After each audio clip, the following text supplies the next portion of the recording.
Totoo ba na mayroong Diyos na lumikha?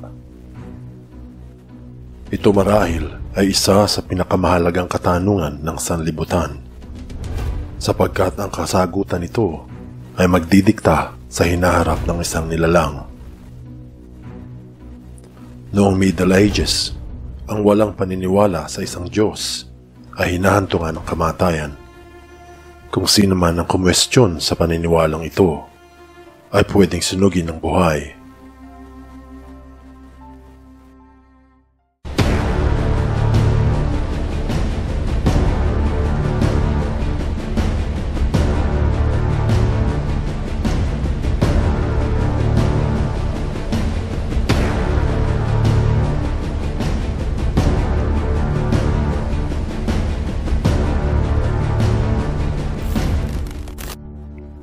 Ngayong 21st century, ang walang paniniwala na mayroong Diyos o atheism ay matagumpay sa kanilang ideolohiya. Sa katunayan, isa sa pinakamalaking relihiyon ngayon ay ang atheism, kung ito ay kinukonsider nating isang relihiyon. Datapwat, ang atheismo ay nagpapatuloy tumukso sa maraming naghahanap ng katotohanan. Ang salitang atheism ay nanggagaling sa Griegong wika. Ay, ibig sabihin, without o pagkawala. Ang salitang theo, ibig sabihin ay Diyos. Atheism sa ibang salita ay ang walang paniniwala sa Diyos. Marahil narinig na natin ang salitang agnostic. Ikaw man ay isa. Gnostic, ibig sabihin ay kaalaman. Sa makatuwid, ang agnostics ay yung hindi alam kung mayroong Diyos o wala.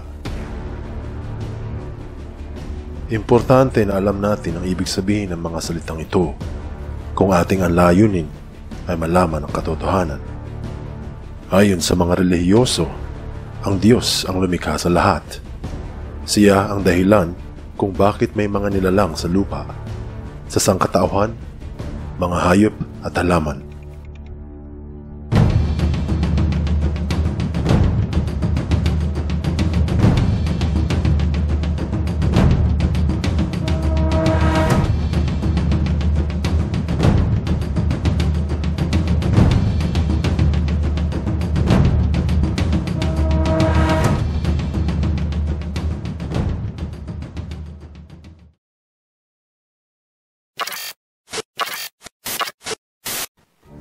Ayon sa Biblia, sa simula, nilikha ng Diyos ang langit at lupa.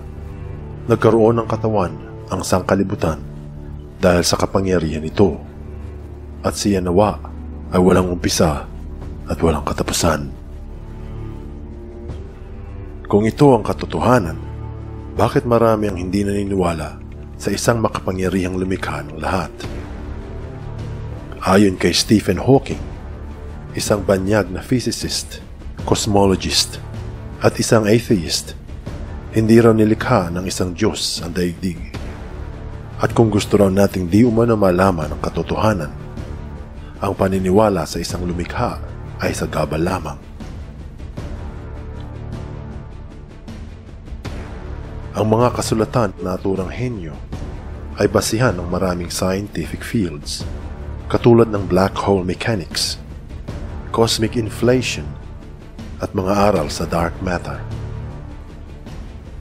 Ang kanyang bestseller na pinamagatang Brief History of Time, inilathala noong 1988. Ipinahayag niya kung paano nagumpisa ang ating universe, kontra sa paniniwala na ang Diyos ang lumikha nito.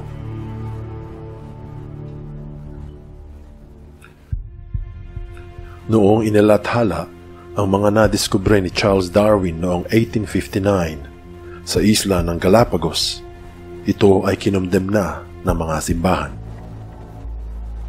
Ayon sa librong Origin of Species, ang dahilan kung bakit may buhay sa balat ng lupa ay ang naturingang natural selection. Ang natural selection ay kung saan ang isang species ay nagmula lamang sa isang species na nauna dito, o ang tinatawag na proseso ng evolusyon. Dahil sa mga kasulatan ni Charles Darwin, nabuhay ang binansagang evolutionary theory. Ito ay basihan ng maraming kaalaman sa larangan zoology.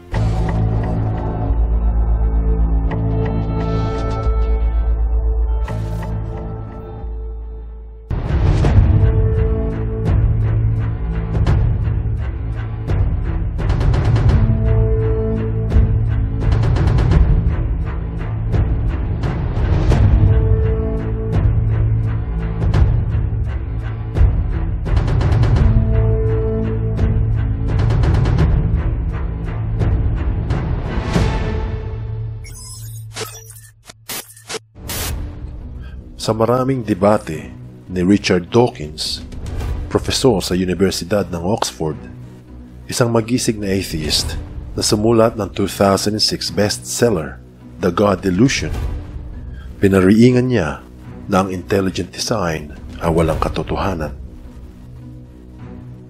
Isa sa mga kontemporaryo nito ay Sir Christopher Hitchens. Kung sila Richard Dawkins, Charles Darwin, at Steve Hawking ay mga naturingang atheists, si Hitchens naman ay isang anti-theists. Ibig sabihin, siya ay kontra sa paniniwala na may Diyos. Sa kanyang librong pinamagatang God is Not Great, pinagdiinan ni Christopher na ang paniniwala sa isang Diyos ay hindi magandang impluensya sa tao.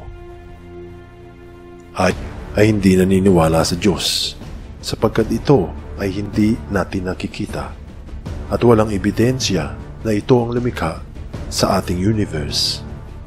Subalit sa kabaliktaran naman, kung walang Diyos, paano nagsimula ang unang buhay dito sa mundo? At saan nanggaling ang mga milyon-milyong planeta